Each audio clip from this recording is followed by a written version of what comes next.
kan ngontrak atau kita kos kan 3 juta per bulan, didapatkan 50 juta per bulan. Kalau kita 3 juta kita kalikan 26 hari kerja, berarti 78 juta per bulan. Padahal yang didapat cuma sekitar 50 juta per bulan. Nah, jadi mereka masih nombok lagi. Mental manusia yang begitu adalah mental orang tertolol sedunia. Catat nih, orang yang cuma mental bilang bubarin DPR, itu nggak orang tolol sedunia. Jangan dikit-dikit DPR ngomongin masalah ini dihujat, nggak apa-apa. Mau hujat sampai mampus juga nggak apa-apa. Masih berdiri DPR sampai kapanpun tidak akan berubah. Sama aja. Terima kasih ya.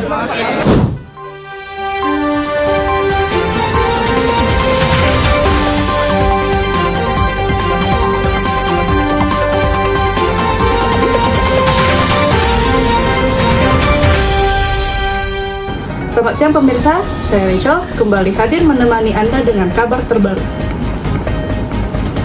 Pasca demonstrasi besar yang sempat mengguncang Jakarta beberapa hari lalu, kondisi kini mulai mereda.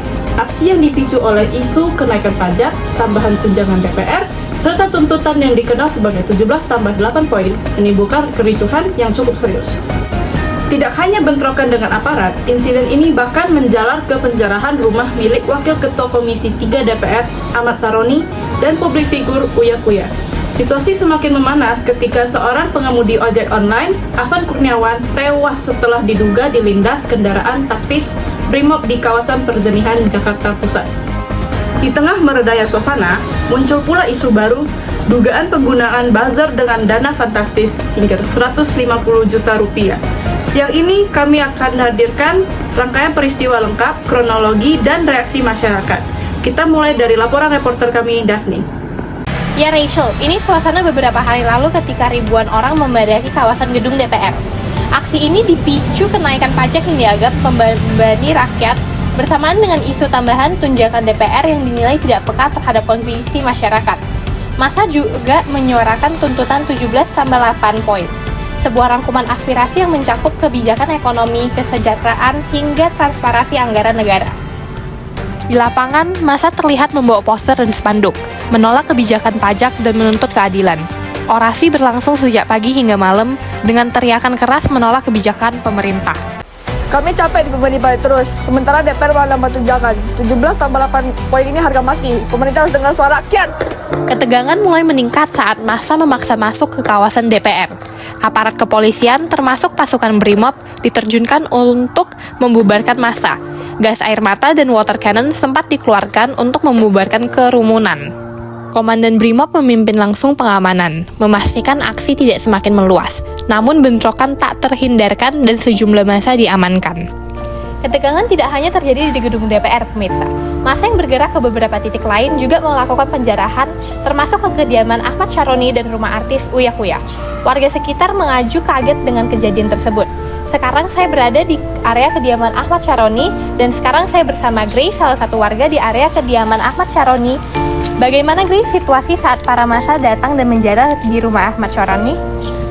Tiba-tiba aja rame, orang-orang masuk teriak-teriak, barang-barang rumah diambil, kaca-kaca pun juga pecah. Kita semua kaget, bingung harus gimana. Ada yang coba keluar rumah, ada yang juga lihat dari dalam. Situasinya cepet banget, jadi kita cuma bisa diam, nggak bisa berbuat apa-apa. Kasih Grace. Penjarahan ini menambah daftar kerugian akibat aksi yang berawal dari protes kebijakan. Hingga kini polisi masih menyelidiki pelaku penjarahan serta kemungkinan adanya pihak yang memprovokasi massa. Pemirsa, demo yang awalnya fokus pada kebijakan pajak dan tunjangan DPR akhirnya melebar menjadi isu keamanan dan kriminalitas. Namun tidak berhenti di situ, muncul pula kabar dugaan penggunaan buzzer dengan anggaran mencapai 150 juta rupiah. Di media sosial, tagar terkait demo, penjarahan, hingga isu buzzer sempat trending beberapa hari.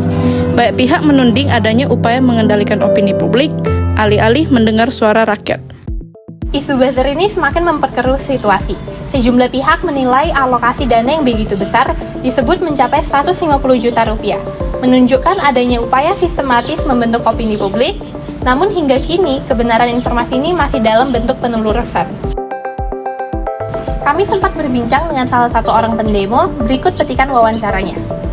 Kalau benar ada budget di bawah 150 juta, itu pengkhianatan sama rakyat. Suara rakyat malah dibungkam, uang rakyat dipakai buat lawan rakyat, itu gak bisa diterima. Dengan meredanya aksi di lapangan, kini perhatian publik beralih pada bagaimana pemerintah merespon dengan tuntutan masyarakat. Apakah kebijakan pajak akan dikaji ulang? Apakah tunjangan DPR tetap dilanjutkan? Serta bagaimana aparat menuntaskan kasus penjarahan dan dugaan buzzer? Yang jelas, demo besar ini meninggalkan catatan penting. Suara rakyat masih menjadi kekuatan yang tidak bisa diabaikan. Demikian laporan lengkap pasca demonstrasi besar yang sempat mengguncang Jakarta. Kondisi kini relatif kondusif, namun publik masih menunggu jawaban dari pemerintah. Perkembangan selanjutnya akan terus kami pantau. Saya Rachel, selamat siang dan sampai jumpa.